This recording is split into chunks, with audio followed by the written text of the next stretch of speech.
Hey, what's up, everyone? My name is Lionel, and I'm your host for LT Productions, and you are watching I Watch You Watch. We are covering scripted series Hush, currently streaming on the All Black streaming service. Hopefully, you have downloaded the app and you are tuned in. You can watch every Thursday. I don't know what time it actually is prepared for you, but at least by 6 a.m. it's there. So, this is season 2, episode 2. I enjoy it. So, shout out to the crew and also to the cast. So let's get into this. All right. So Drea, she's still in jail. So while she is in there, she's counseling a couple. I said, okay, go ahead and get these folks together. She receives a call and it's from Q. And basically, Drea is asking, why am I not out yet? Um, Q thinks that Lloyd, who is the judge, is bluffing about releasing this video. And at this point, Drea said, you know what?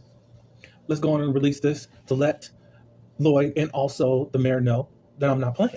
But please let them know that it's not personal yet.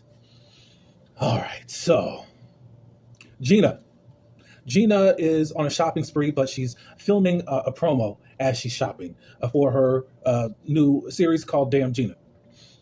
While she's shopping, she's there with one of her friends, and it looks like the friend wants to jump in on all the shopping, and Gina's giving her a little side eye, but she does allow her to go in the shop.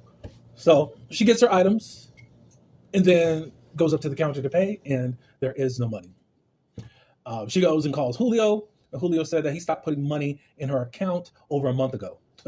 So it's like he says that you obviously haven't been conserving the money. I forgot if he hung up on her or whatever. But anyways, she's arguing with him.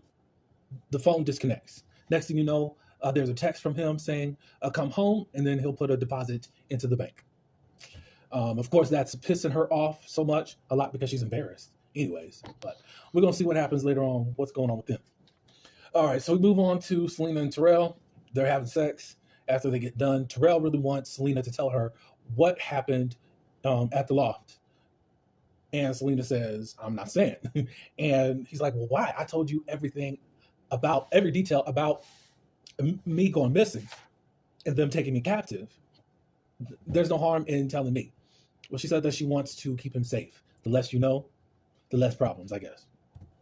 Anyways, so they begin to talk about the drug business that they are in. The Southeast wants to do business with him. He doesn't really know what it could be, and Selena starts throwing out hypotheticals or what she thinks is happening.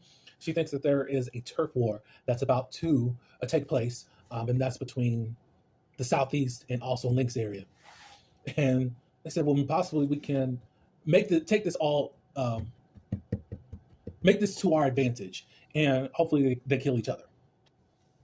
All right, so Link, he's at the strip club, and he's having a staff meeting, and basically he is telling everyone to have their ears to the ground. We need to find out what happened to LeVar. Of course, Drea is the target as to finding out. Basically, he doesn't know if she actually did it or not, as far as there's no gun and all that good stuff, but she may know something. So at this point, Mona D has come in, and she's like, what's going on here? And basically, everybody separates and goes to do their thing. And she's like, what's up? Why are you having staff meetings in the daytime without me? And basically, he tells her, LeVar's killer is still out there, and I'm not going to rest until it's done. And Mona's like, well, put me on it. And Link was like, I put you on it? I mean, he was in your care, and he got killed. And then she said, wait just a minute. And I'm paraphrasing. Now, while he was in my care, he was taken care of. As soon as he got out, as soon as you got out, Link, all of a sudden, he's dead. So don't try to put that on me. So at this point, Mona D just started flexing, like, you're in my ish. Get up out of my club. It's like she cannot stand that Link has come back and trying to take control, especially when the ship has been ran very well thus far. All right, so the sex tape has been released, and after it got released, all of a sudden, bam, Drea has been released. As she's walking out on the steps, Q is there to greet her, and he greets her with a passionate kiss.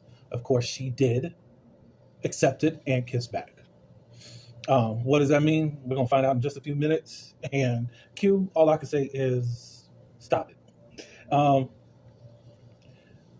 As she's about to, I guess, go onto the vehicle, Drea reads this note, and I think it's from the mayor that says, "Don't f this up, or you will be back in here." As far as the jail. All right, so we're gonna move on to Jordan. Jordan is on duty, meaning the website, the web chat duty, because she's got to service her customers. Later on, after the session is over, he's at home. He's talking with the children who are somewhere being taken care of. I guess they're spending a night someplace. Anyways, Keith finds that some handcuffs and some gloves, basically the uniform that Jordan does have. Jordan ends up coming home. Let's see. Just want to make sure.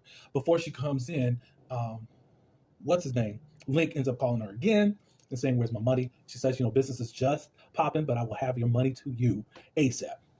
So she wants to speak to the sister, but he says no.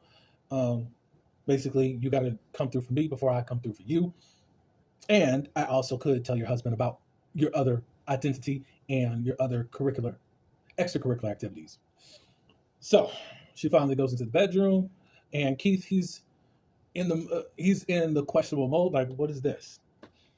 So she says that I got this for you. After everything that you've been going through, I think you deserve a little something. So basically, she puts on a performance for her husband, and he enjoys it. He thought it's something a little bit strange, but it was just something that he really fell right into. So she goes and gets dressed and gets into one of her costumes. That's a very provocative nightie, and they end up having sex. What's the fastest way that you can distract a man? Either by food or sex. They ain't turning it down. The only way they're turning it down is if someone's doing it better, or someone that excites them better.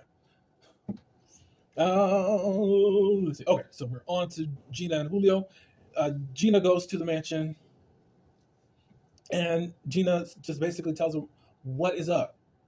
You say you forgive me, but you're putting me through all of this stuff, and I don't want that." And Julio's like, "You got to remember that your little indiscretion wasn't just minor. It's going to take me some time." And Gina said, "What do you want to do? You want me to be your wife? You want me to be here? Da, da, da, da. Then make a decision now." He apologizes for what he did. He says that he'll try to make it up in some type of way. So let's go take some photo ops, some type of way to hype up Gina's wanting the attention and star factor. She goes to the bathroom to go freshen up, and she's looking at this laptop and looking at these emails. One is from Octet Productions. Wink, wink. I don't know if she actually got to do anything, but she at least something was on there, because Julio immediately started calling him to come into the bathroom or come out of the bathroom and let's go. What I would like to say is I think that Gina and Julio are like a modern day Lucille Ball and what was his name? Ricky Ricardo. Or to take it a step further, it's like a mixture. Lucy and Ricky and Gabrielle and Carlos from Desperate Housewives. What do you guys think? Because I think that there's a mixture there. It's like they got this comedic take about the relationship. Gabrielle was cheating. There's this desperate housewife that was in Lucy and also Gabrielle. It came out in different ways. What do you guys think? Let me know in the comments. Let's see. Okay. Terrell, he goes and meets with the Southeast. Rashid is, I guess, the guy that he needs to go to. Terrell was like, you have $250K that you need to legitimize as far as money. And basically he's directing him to look outside of the city. This whole series is based out of Washington, D.C., just to let you know. He says, look for businesses outside of the city to help in cleaning up this money to make it seem like you have a legitimate business. And Rashad said, well, why can't I just go to Assets? That's a strip joint that Link and Mona D run. I think it's more Mona D's club anyways. But anyways, Terrell's like, I don't know if I could do this. I guess they got 3 clubs. Like, they're not going to, there's nothing that, it should not hurt them or whatever. But it's like Terrell, as to how he sees everything, it's going to look like a double cross, because You guys are even enemies. So why you want to take over that type of territory to try to funnel in money to make yourself look legit? So obviously, it's what Selena did say is that there is some type of turf. What was it? Turf war, and it looks like Rashid is making claim to areas that's not his. So we shall see how that happens. But basically, Rashid's not taking no for an answer, and that's that on that. All right. So Mona D calls Detective Angel. If you watch season 1, she was the detective that was interviewing all of the characters at some point during the series. At that point, we were doing a lot of flashbacks, jump forwards, just doing a How to Get Away with Murder type of season. And there was a lot of questioning between all the girls and all that good stuff, even Q. So she got suspended because the drugs that were supposed to be available became missing. But I don't know what Mona dropped off to Angel. I was thinking, is it drugs? I'm not for sure. I'm not really clear on that. But anyways, Mona wants Angel to keep an eye on Link and see what he's doing. And she's like, no, we can't do this. I'm already in heat because of the drugs that are missing and I'm suspended, blah, blah, blah, blah. So she ends up giving in and saying that she will try to do something. Okay, so Drea and Q. Drea wants to eat real food. So they go someplace and eat something. It looks like it's some type of Chinese food. So Drea ends up asking regarding the kiss. What was that kiss about? And Q was like, well, I didn't know if I would see you again, blah, blah, blah, blah, and just needed to express how I feel. And Drea basically says, I need some time to myself. I've been locked up, and I just got to get a hold of myself. Q doesn't take that well. I'm glad he isn't taking it well, because it's like Drea is what a Katy Perry song is. You're up, then you're down. You're in or you're out. I think what is the words? Yeah, whatever. You're hot, then you're cold. Something like that. Anyways, like, what are you doing, Drea? It's like you're using him, but then you act like you want to be with him, but you don't want to take it there. It's weird because it's like, who's at fault in this whole situation? Is it Drea or is it you? Is it Q or is it Drea? But I think Q needs to get his feelings out of the way and just go professional. So, of course, he's not taking it very well. But first, before we really get to how he feels, she wants Q to follow Lloyd. We got to keep Claire's image clear. And this will be a way to help Claire to win. And Dre is a part of helping her win the next race that's coming up. Q basically says, Maxwell's out. How do you feel about that? You need to watch out for him. And then all of a sudden, Drea gets defensive and saying, don't tell me who to watch out for. You do what I say, da-da-da-da-da-da. I should have been out sooner and all that if you were really doing your job, blah, blah, blah, blah. It's like all of a sudden, Drea gets this defense. And anybody that's close to her, I see her shutting out or getting very angry with. Like she got angry with her therapist. And now with Q, the people that are actually trying to help her. Let's see. So at this point, Q is pissed and he walks off. Drea goes back home.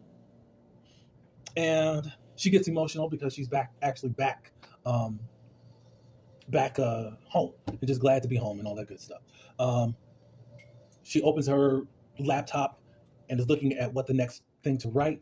First, she was trying to type out the penthouse project. Now it's going to be the mansion project.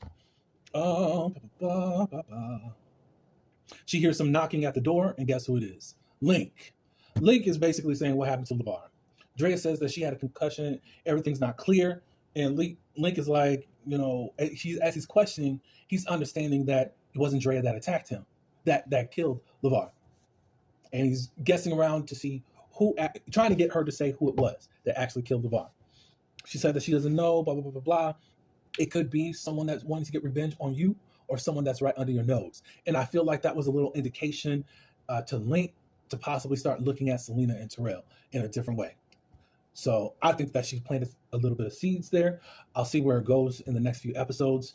But what did you guys think? I mean, wasn't overly like it's the girl with braids in her hair, So just tell me what you guys think. Okay, so the masquerade party commences at the mansion. There's a lot more people there, and it looks a lot more freakier than I remember on last year. Everybody getting their whatever on. There's a woman in purple that will find out who this woman is with the masquerade hat on, and somebody's with that mask that looks like the crows that were in The Wiz. uh, so everyone's having a good time. Erica comes from downstairs, and she's very impressed and in awe as to what they're actually doing. And then she's walking about around couples, trying to say, "Take that D." Like, it was a funny moment. She was kind of a fish out of water, but there was this guy that was looking at her. I don't think anything's going to develop, or just some random guy wanting to get, I guess, in Gina's panties, you know. So towards the end of the party, something happened. However, the person that was in purple was the one, the only Drea. Drea reveals herself, and also Q reveals herself. Of course, everybody's saying 20,000 times, "What the F? What the F?" Like, okay, y'all don't know how to express themselves in another way. So we got to see in the next episode on what Drea wants. Of course, it's some type of way to get this book written so she can be so that she can have the fame that she's always wanted. But that's all I do have. The next episode is this Thursday. Don't forget to check it out. And you can also check out my reviews here. Hopefully you are subscribed.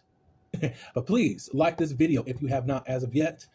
Also, again, leave your comments and share this video. Until the next one, peace.